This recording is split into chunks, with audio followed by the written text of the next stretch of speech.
Unbowed, unbent and unbroken, former US President Donald Trump remains defiant as he pleaded not guilty to charges against him.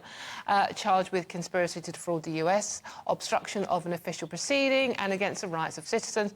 He told reporters it was merely the persecution of a political opponent.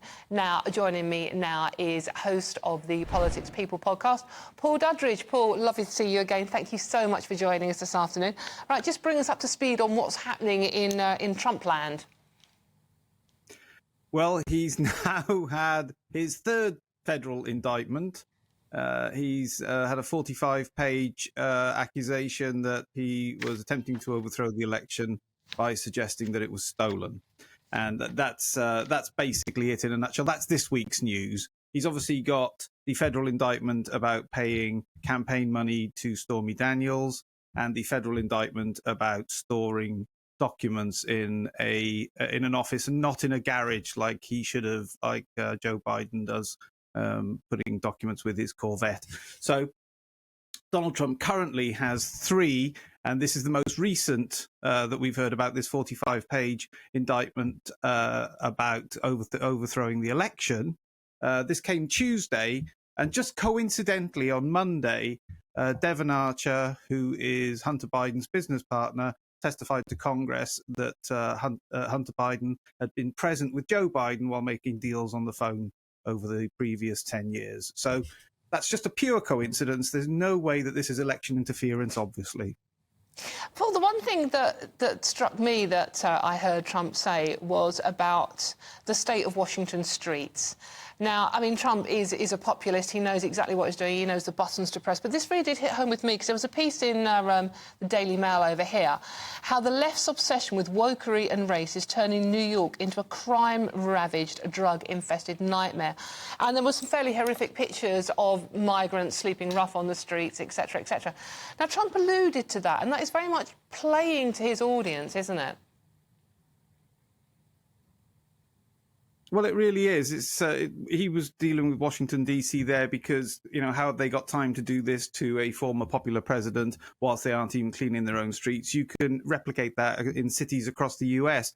It's the same story. Chicago, particular problem with the asylum seekers are being moved into cities that traditionally vote Democrat to kind of export that problem. Border states have been moving asylum seekers, for want of a better word, into those cities. So Chicago, Washington, D.C., Portland, and just in a kind, and New York City, obviously.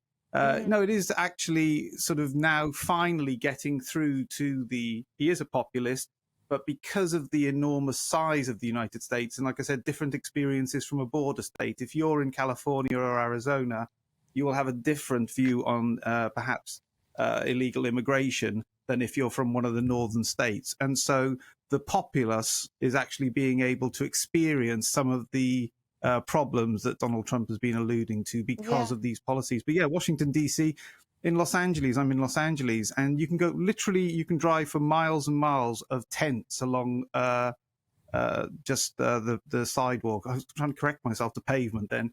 On the pavement, there are tents. Literally for miles. I did it the other day, about 2 miles of tents. It is very depressing. I mean, when we were out there recently, I was astounded by some of the scenes and you know, you just can't help but feel sorry people, especially the people with the drug addiction going on now. But the more trouble Donald Trump finds himself in, the more popular he becomes, doesn't he? I mean, he's never backwards in coming forwards about sort of blowing his own trumpet. But his popularity goes up in the opinion polls every time he gets into trouble.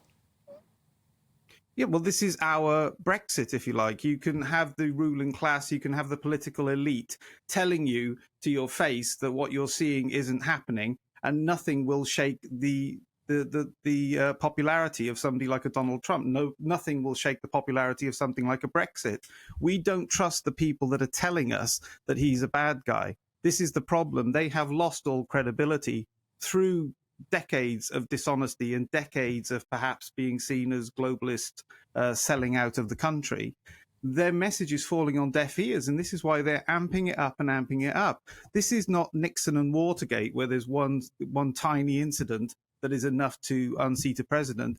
This is the elite hoping that indictment after indictment will finally register with the public, but they just don't understand the public. They don't talk to the public. They are, and this is the point that Donald Trump was making about Washington, they are cocooned in their little bubble. They don't realize that the public don't trust them, believe them, or have the same worries and concerns that they do. So yes, the more they throw at him, somebody else said it, he's a mud monster. The more mud you throw at him, the bigger he gets. So this is not going to make him less popular. It's not a joke, though. I mean, these are real serious criminal offences, and these people will get him. He will be found guilty. I'm pretty confident of that.